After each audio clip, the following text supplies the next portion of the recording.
सहनाववतु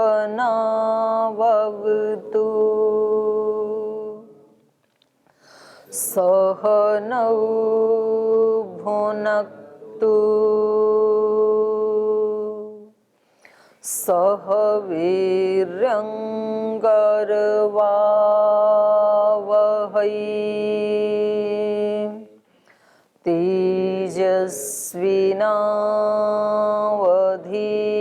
तेजस्विनावधीतमस्तु मा विद्विषावहै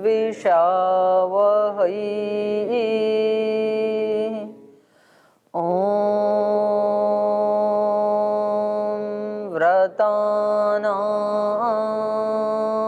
व्रतपति व्रतं चरिष्यामि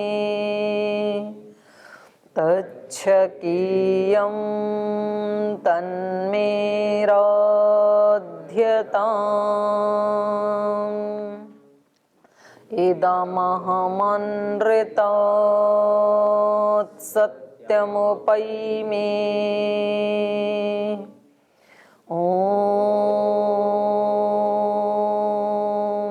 शान्ति शान्ति शान्तिः।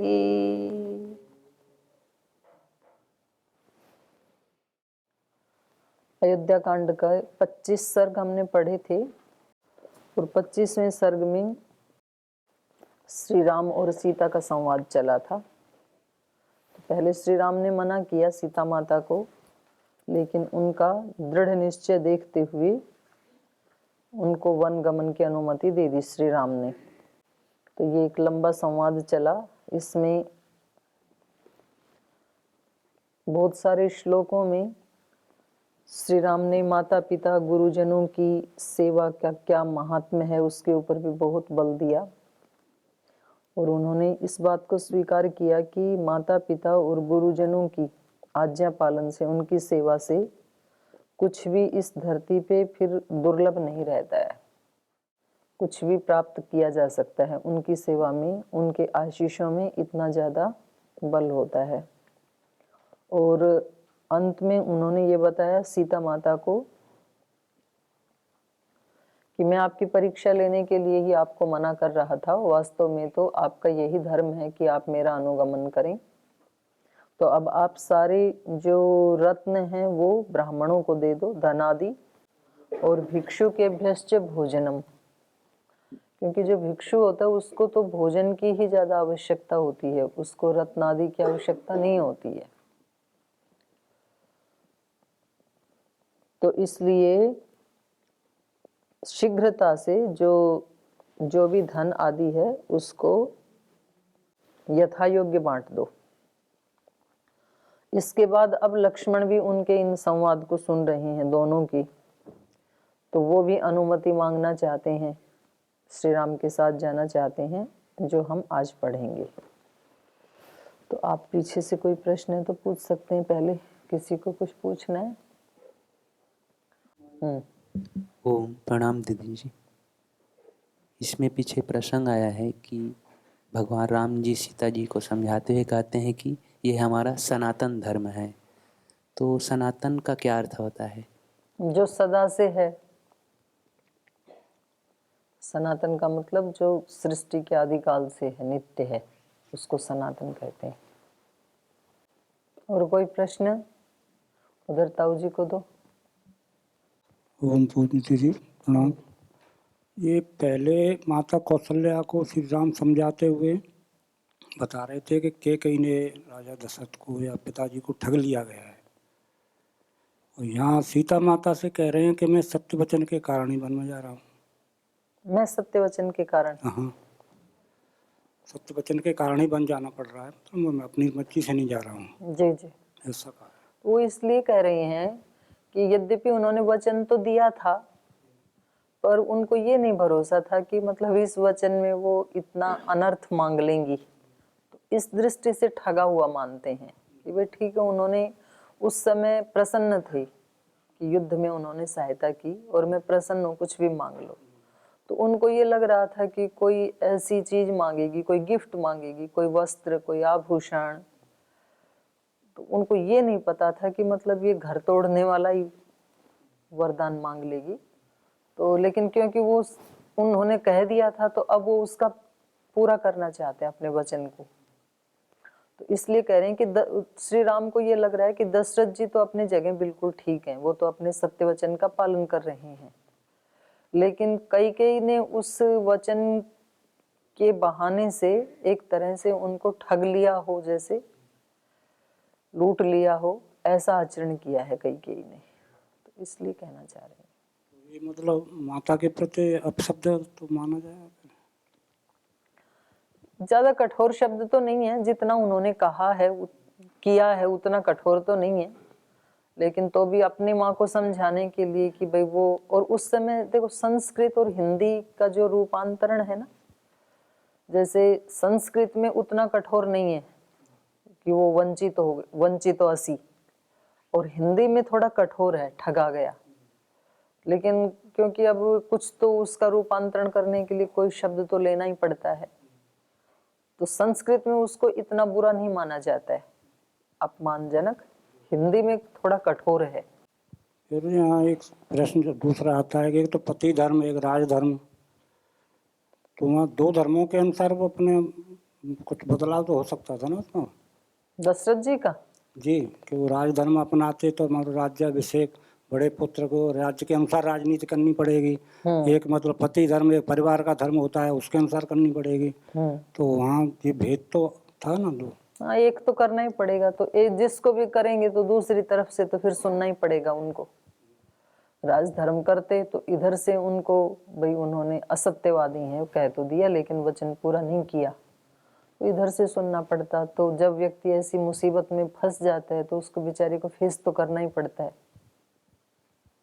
तो ये हम सब के सामने होता है ऐसा, जब आपने राष्ट्र धर्म को या योग धर्म को या अध्यात्म धर्म को अपनाया तो संसार से सुनना पड़ेगा।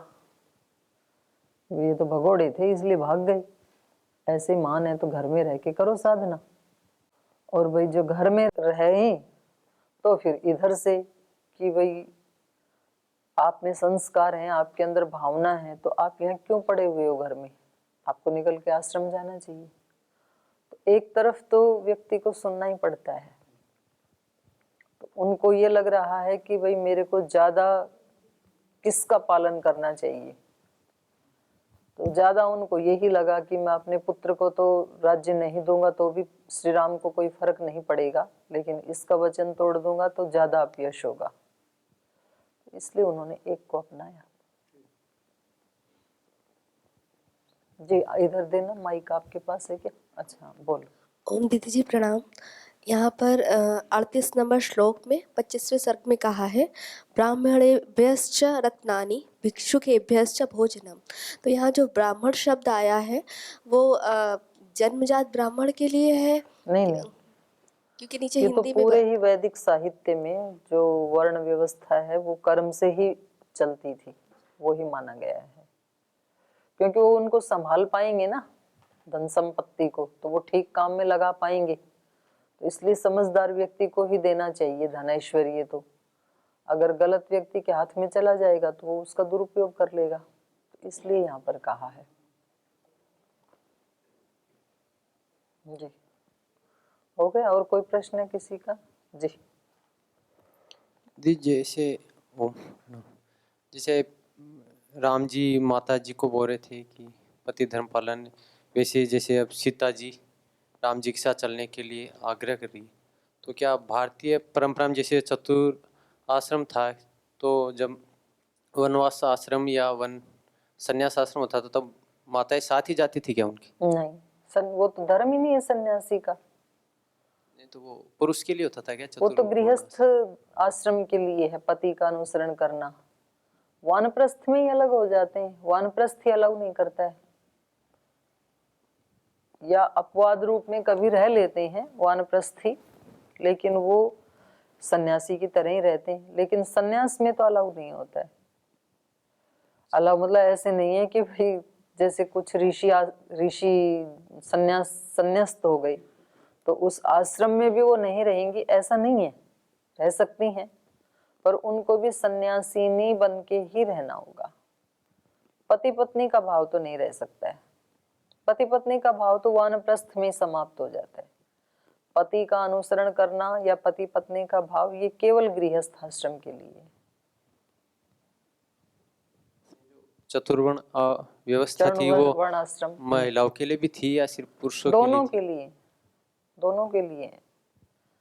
क्योंकि उपनिषद में भी हमें देखने को मिलता है, जब याज्ञवल्क्य कहते हैं कि मैं तो संन्यास्त हो रहा हूँ, तो चलो आपका कात्यायनी के साथ बंटवारा कर देता हूँ, तो कह रही है कि जरूर आपको इससे भी ऊंची चीज कुछ मालूम पड़ रही है, नहीं तो आप क्यों छोड़ते इसको। तो जब आप उसको लेने के लिए जा रहे हैं तो बोली इस धन को लेके हम अमर हो जाएंगे क्या? तो उनका नहीं, अमर तो नहीं हो सकती है। देखो जो धनवान व्यक्ति को जो सुख सुविधाएं मिलती हैं वो आपको भी मिल जाएंगी। अमृतत्व की प्राप्ति तो नहीं हो सकती इससे।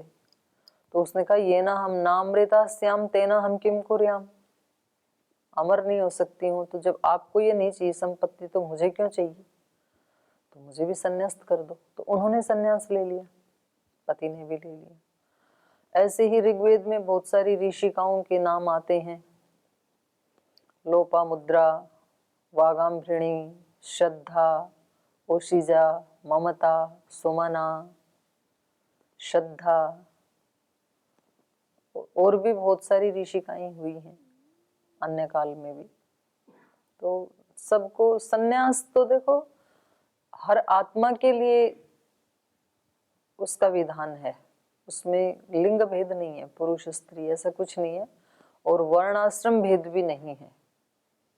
सन्यासी कोई भी वर्णाश्रम का व्यक्ति हो सकता है, ब्राह्मण, क्षत्रिय, वैश्य, शूद्र। तो सन्यास तो एक तरह से सारे सांसारिक बंधनों को, अज्ञान अविद्या को छोड़ करके भगवत प्राप्ति के लिए यत्न करने का आश्रम है। तो वो तो सबका अधिकार है। वेदांत दर्शन में एक सूत्र आता है कि मनुष्य मात्र का ये अधिकार है कि वो अपने हृदय में उस ब्रह्म तत्व को दर्शन करें, जानें, उसकी अनुभूति करें। ये मनुष्य मात्र का अधिकार है। ठीक है, हो गया? और कुछ बचा है?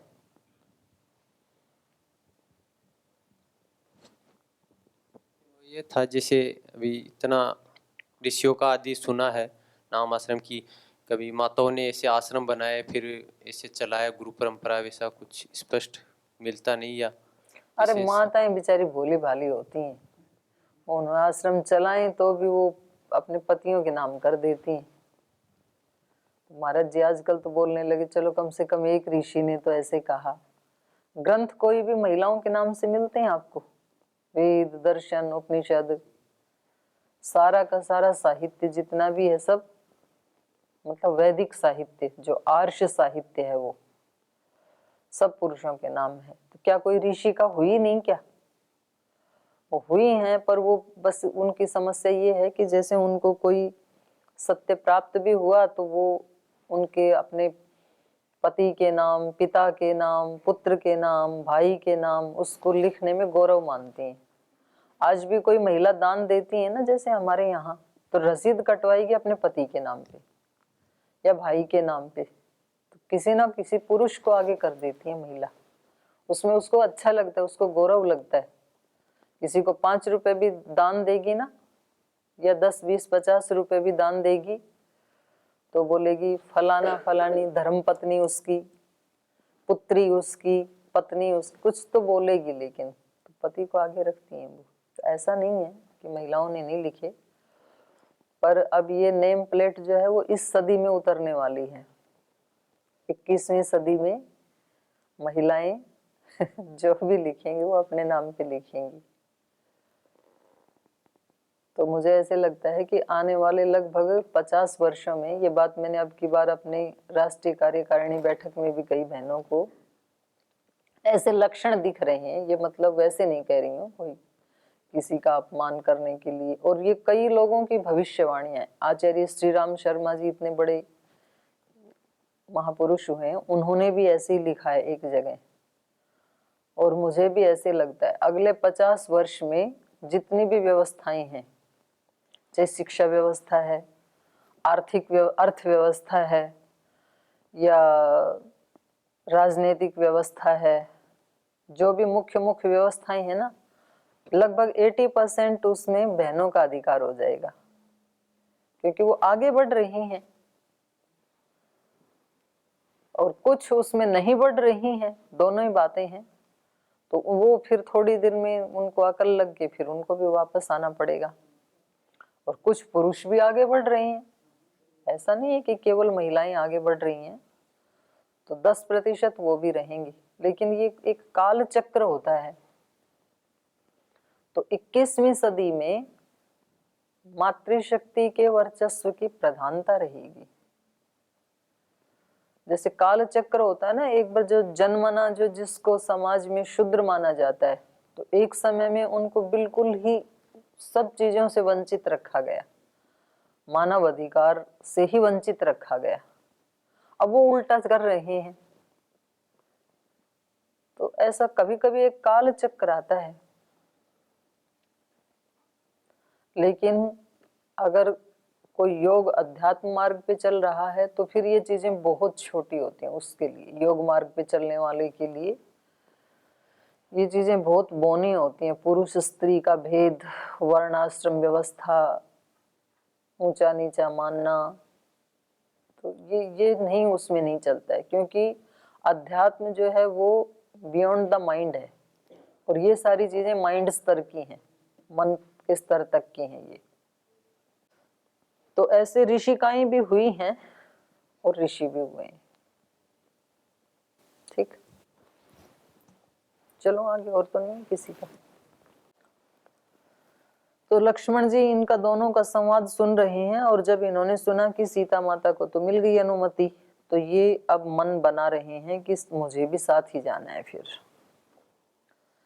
एवं श्रुत्वा तु संवादं लक्ष्मणः पूर्वमागतः बाष्पपर्याकुलमुखः शोकं सोढुम् अशक्नुवन् स सीता भ्रातुश्चरणौ गाढं निपीड्य रघुनन्दनः सीतामुवाच अतियशा राघवं च महाव्रतं यदि गन्तुं कृता बुद्धिर्वनं मृगगजायुतम् अहं त्वानुगमिष्यामि वनम् अग्रे धनुर्धर न देवलोक आक्रमणं नामरत्वम् अहं वृणे ऐश्वर्यं वापि लोकानां कामयेन त्वया विना एवं ब्रुवाण सौमित्रेर्वनवासाय निश्चितः रामेण बहुभीषान्त्वैर्निषिद्ध पुनरब्रवीत्। तो देखो, ये भी एक कला ही है। जब एक व्यक्ति परिवार में, जैसे एक तो मिल ही जाता है कहीं भी, एक व्यक्ति यदि अपना अहित करता है या अपने को, अपनी किसी की अच्छाई को भी वो सह नहीं पाता है, तो फिर व्यक्ति उस एक व्यक्ति के कारण कई बार सब व्यक्तियों से ही दूर हो जाता है। जैसे पूरे परिवार में मानो किसी की सास के साथ नहीं बनती है, तो फिर उसकी जो नेगेटिविटी है, फिर वो ननद के साथ भी झगड़ा कर लेती है, देवरानी के साथ भी, जेठानी के साथ भी, जेठ देवर जितने भी लोग हैं घर परिवार में, बोले यहाँ मेरे को कोई नहीं चाहता है, एक व्यक्ति के कारण। और फिर क्योंकि वो जो उसका पति है वो तो फिर सब लोगों के साथ उसका तो परिवार है, तो बोल तू इन सब की बात मानता है, इसलिए तू भी खराब है। और ऐसे करते करते फिर संबंध ही टूट जाते हैं, तो कभी कभी वो अपने घर ही वापस ही चली जाती हैं। तो एक श्री राम है, पूरे परिवार में अहित केवल एक माता ने सोचा है श्री राम का, क्योंकि राम ने तो ऐसा कोई कर्म किया ही नहीं जो उनको कोई बुरा कह सके या उनका कोई अहित कर सके। लेकिन मंथरा के कहने से इनकी जो भी बुद्धि परिवर्तित हुई है, तो राम इतने व्यवहार कुशल व्यक्ति हैं कि एक कैकेयी को छोड़ के पूरा परिवार उनके फेवर में है, और वो किसी को कह नहीं रहे हैं कुछ भी, उल्टा ही समझा रहे हैं। सीता को भी कह रहे थे कि आप यहाँ रहो तो सब माताओं की सेवा करना और कैकेयी की भी करना, और अपनी माता कौशल्या को भी ऐसे ही समझा रहे हैं, किसी को नहीं भड़का रहे हैं। तो किसी को अपने फेवर में करने का, अपना सहयोगी बनाने का एक तो होता है कुटिल मार्ग पे चलना, सबको भड़काना, भी देखो ये सब मेरे साथ अन्याय कर रहे हैं इसलिए तुम सब मेरा साथ दो। तो कभी लोग खड़े भी हो जाते हैं उसके साथ उस समय के लिए, लेकिन वो जो उसकी कुटिलता है वो थोड़े दिन में फिर उसके व्यवहार आचरण में आएगी ही आएगी। तो फिर वो लोग जो है उसका साथ छोड़ देते हैं थोड़ी देर के बाद। और एक योग का मार्ग है, योग का मार्ग ये है कि भाई जो चला गया हाथ से उसके लिए पश्चाताप मत करो, जो अपने पास है उसके लिए भगवान का धन्यवाद करो, उसके प्रति कृतज्ञ रहो। तो एक कैकेयी माता परिवार से राम से अलग हुई हैं एक दृष्टि से, बाकी सारा परिवार तो नहीं है ना। तो इसलिए व्यक्ति के पास पॉजिटिव सोचने के लिए हमेशा बहुत कुछ होता है। सामान्य व्यक्ति की पहचान क्या है? छोटी चीज जाएगी ना तो उसका ध्यान उसी पे रहता है कि वो चीज मेरे से छिन गई, बाकी जो बचा हुआ है वो कभी उसके ध्यान में नहीं आता है। किसी व्यक्ति की जैसे राइट हैंड की एक उंगली कट गई तो उसकी शिकायत हमेशा ये रहेगी ना कि मैं लिखूं कैसे, मेरे तो राइट हैंड की उंगली भी कट गई, कितना अन्याय हुआ मेरे साथ।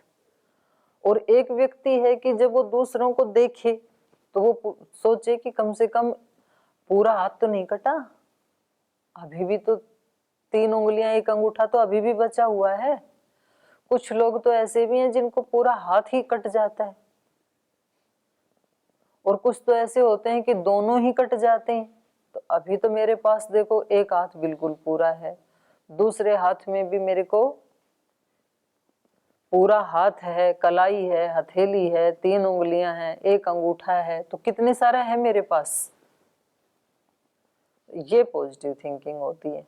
जो चला गया उसकी तरफ नहीं देखना, कभी भी जो है उसकी तरफ देखना चाहिए। तो श्री राम को ये लगता है बाकी तो सब मेरे से प्रीति करते हैं ना।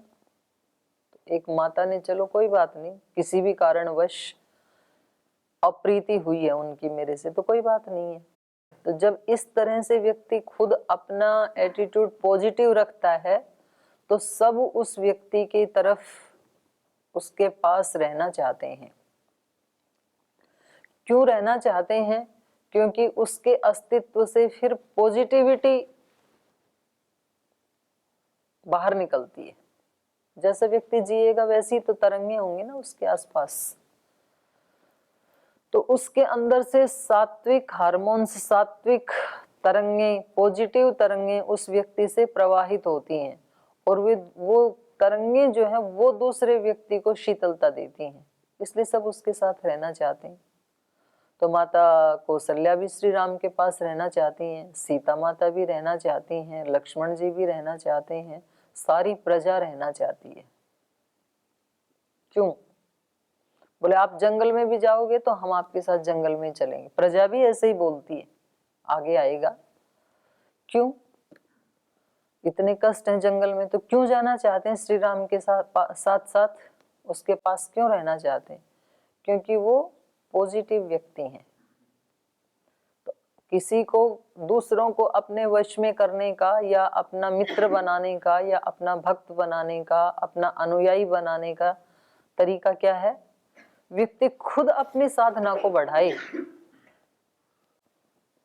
खुद अपनी साधना को बढ़ाएगा, उस व्यक्ति के पास सब आएंगे।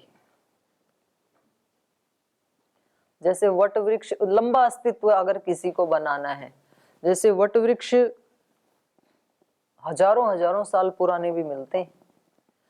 क्यों? क्योंकि जितना वो ऊपर की तरफ बढ़ता है ना वट वृक्ष, बाहर फैलता है, उतना ही नीचे जमीन में भी वो फैलता है। उसकी ग्रोथ दोनों साइड में बराबर होती है। और कुछ पौधे ऐसे होते हैं कि ऊपर बहुत ज्यादा बढ़ते हैं, नीचे उनकी जड़ बहुत कम होती है। जैसे गेहूं है, जैसे बाजरा है, तो वो 4-6 महीना तो लहराएंगे, उसके बाद उनका अस्तित्व मिट जाएगा, क्योंकि एक तरफा ग्रोथ थी। तो हमारे जीवन की यदि एक तरफा ग्रोथ है, एक तरफा ग्रोथ यही है धन, ऐश्वर्य, पद, डिग्री, पद, मान, प्रतिष्ठा, इसके पीछे भागना और उसको प्राप्त कर लेना, ये न केन प्रकारेण। तो वो व्यक्ति थोड़े से दिन तो टिमटिमाएगा, 50-60 साल इतना ही होता है व्यक्ति का जीवन काल। 20-1 साल तो उसको अडल्ट होने में लग जाते हैं, तो अगले उसके 50-60 साल लगा लो ज्यादा से ज्यादा मैक्सिमम। उसके बाद फिर कोई नहीं पूछता है। जिसने बहुत धन, ऐश्वर्य, संपत्ति इकट्ठा करके बहुत बड़े महल मकान बनाए थे, जो अपने जीवन काल में किसी को अपने बराबर समझता ही नहीं था, उसके जाने के बाद ऐसे भी देखा है वो हवेलियां खाली पड़ी हैं, काग बोलते हैं, कोई है नहीं उनमें। एक व्यक्ति ने केवल बहुत सारी पुस्तकें पढ़ के, बहुत सारे शब्द याद करके, और फिर वो अपने बराबर किसी को मानता नहीं था, कोई याद ही नहीं रखता है मरने के बाद। पता नहीं ऐसे कितने आए कितने गए, तेरे जैसे लाखों आए लाखों इस माटी ने खाई, क्योंकि वो एक तरफा ग्रोथ थी। स्थायित्व तब आता है जब दो तरफ ग्रोथ हो। जितना अभ्युदय की तरफ व्यक्ति का विकास हो, उतना ही निःश्रेयस भी होना चाहिए, उतना ही आध्यात्मिक उन्नति भी होनी चाहिए। जितना व्यक्ति सांसारिक उन्नति करता है खूब करनी चाहिए, जितनी उन्नति हो सके जीवन में उतना व्यक्ति को करना चाहिए। अगर उसको कुछ भी नहीं चाहिए तो भी करनी चाहिए, ताकि उसके जीवन से दूसरे प्रेरणा ले सकें, दूसरे को दे देना। एक साधन भगवान ने आपको दिया है, इस साधन से जितनी उन्नति की जा सकती है, जितना कमाया जा सकता है, धन, यश, प्रतिष्ठा, मान, सेवा, समर्पण, जो जो कुछ कमाया जा सकता है इस शरीर को प्राप्त करके, वो सब प्राप्त करने के लिए यत्न करना चाहिए, व्यक्ति को खूब बढ़ना चाहिए। लेकिन उसी अनुपात में व्यक्ति के अंदर आध्यात्मिकता का विकास भी होना चाहिए। उसी अनुपात में उसके अंदर सेवा, समर्पण, पॉजिटिविटी, आज्ञा पालन, निराभिमानिता, जो कि श्री राम में हमें दिखाई देती हैं। एक तरफ उन्होंने विद्या आदि का इतना विकास किया, धनुर्विद्या में निपुण है, शब्द विद्या में निपुण है, धन ऐश्वर्य उनके पास बहुत है, और दूसरी तरफ विकास राजपुत्र होते हुए भी सेवा परायण है, सबकी खुशियों का ध्यान रखते हैं, अति विनम्र हैं, विपरीत समय आने पर समता में रहते हैं, ये योग है, समत्वम योग उच्यते। अति विनम्रता है, छलकते नहीं हैं, समुद्र की तरह से धीर गंभीर हैं। तो ये दोनों तरफ का जो विकास है, उसने श्री राम को हजारों लाखों वर्ष तक भी पूजनीय बना के रखा हुआ है, आज तक भी। तो ये इन प्रसंगों से हम श्री राम के जीवन से सीख सकते हैं। तो यहाँ पर जब उन्होंने उनके संवाद को सुना, एवं श्रुत्वा तु संवादम लक्ष्मणः पूर्वमागतः लक्ष्मणः, पहले ही आ गए थे यहाँ पर। जैसे ही श्री राम माता कौशल्या के पास से आए तो लक्ष्मण उनके पीछे पीछे आए, और जब वो श्री दशरथ जी के पास गए थे तो भी पीछे पीछे गए। तो इससे पता लगता है कि लक्ष्मण हमेशा उनके अनुचर बन के ही रहते थे। जैसे जैसे वो चलते थे तो पीछे पीछे लक्ष्मण भी चलते थे। एवं श्रुत्वा तु संवादम लक्ष्मणः पूर्वमागतः वाष्पपर्याकुलमुखः शोकं सोढुम् अशक्नुवन्, शोक को सहन करने में असमर्थ होता हुआ, क्योंकि भाई जा रहे हैं ये समाचार तो पहले ही मिल गया था, अब सीता माता भी साथ जा रही हैं, तो ये तो इनका शोक डबल हो गया लक्ष्मण का। तो इसलिए कहा शोकम सोढुम अशक्नुवन्, इस शोक को सहन करने में असमर्थ होते हुए, वाष्प पर्याकुल मुखः, आंसुओं से भरा हुआ है मुख जिसका, ऐसे श्री लक्ष्मण ने इन दोनों के इस संवाद को सुनकर भ्रातु चरणौ गाढ़म निपीड्य रघुनंदन। उस अपने भाई श्री रघुनंदन के पैरों को अच्छे से टाइट से पकड़ करके कि पैर छोड़ूंगा नहीं जब तक आप मेरे को आज्ञा नहीं दे देंगे।